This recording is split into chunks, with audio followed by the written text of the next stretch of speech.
Hello, and welcome to Cambridge Clinical. Today we're going to be discussing the topic of strongest argument questions. These questions all follow a very similar pattern. They pretty much all consist of a suggestion or a proposal, followed by 4 arguments which either support or dispute that proposal. Your job is to choose the argument which is the best. Here's an example of one of these questions. Feel free to pause the video now and have a go at it. Don't worry if you're not sure of the answer. We'll be referring back to this question over the next few minutes. Before we delve into our practice question, let's start with the fundamentals. So what are the constituent parts of an argument? All arguments consist of a conclusion, i.e. do we support or dispute the statement, and a premise, which is just the logic behind why we've come to that conclusion. For example, in argument D from that example before, the conclusion of that argument is no, we should not ban fast food establishments.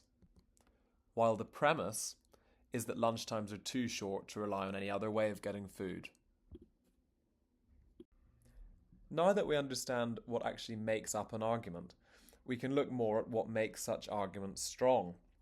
So for a strong argument, the premise must be relevant to the issue at hand. It should be evidence-based.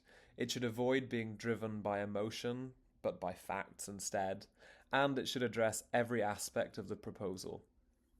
As tempting as it is, we mustn't judge the strength of an argument based on what the conclusion actually says, because you might disagree with an argument and it could still be the strongest. But it's still important that that conclusion matches the premise on which it's based. You might notice as well that I've given 2 ways here in which a premise might be based in evidence. So the very strongest arguments will have statistics or at least references to some data included. However, in quite a lot of the UCAT questions, no arguments actually have data. So in such cases, we can assume that if something is presented as a fact, it is based in evidence, whereas if something is presented as a suggestion, it's not. Hopefully this will become clearer as we look at some examples. Keeping our criteria for a strong argument in mind, let's return to our first practice question. The question here is, in order to improve children's health, should fast food shops be banned from selling junk food to children at lunchtime during school terms? Now let's have a look at our first argument. So argument A is saying, yes, junk food is a major cause of obesity and poor health in children and may reduce their ability to benefit from education in the afternoon. So let's first consider, is this argument relevant?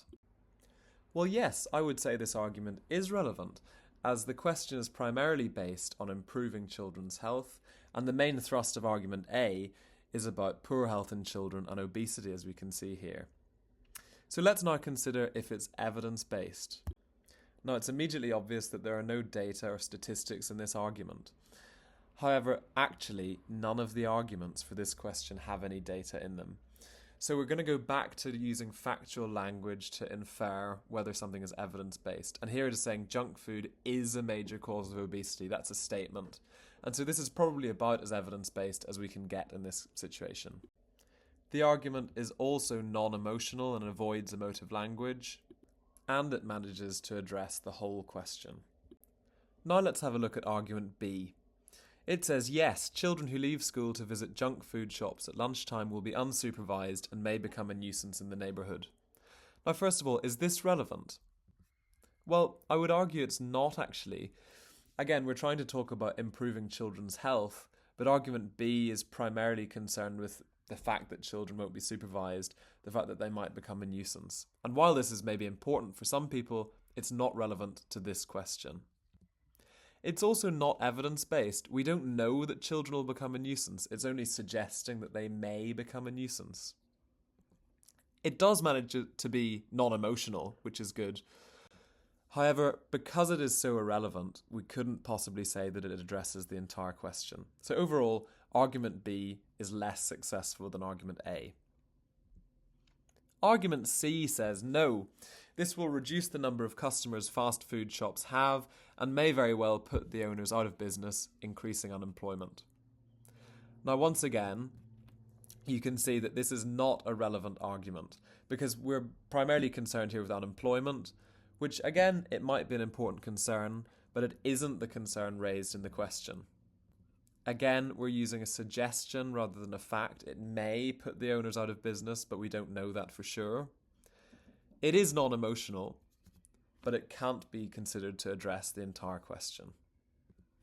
Finally, argument D says, no, lunchtimes are too short, and if children can't get home for lunch, it is important that there's somewhere they can go for cheap food.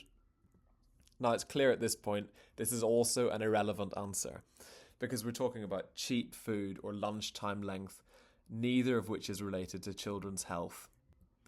I suppose it's about as evidence-based as argument A. It's presenting a fact, lunchtimes are too short, and it is non-emotional, but once again, because it's irrelevant, we can't really say that it addresses the question. So the answer for this one is that argument A is the strongest, and hopefully that's clear to you why that is. So why don't you have a go at this question? Feel free again to pause the video, have a read, and keep in mind that list of criteria as you try and go through these arguments. So just quickly going through it then, it's clear that the proposal is talking about reducing costs, increasing accuracy, and improving turnout. So all relevant arguments should address these 3 points.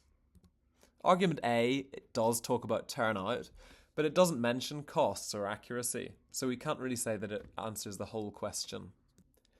Argument B does talk about error, which I suppose is related to accuracy, but it also has an irrelevant point in there about the speed.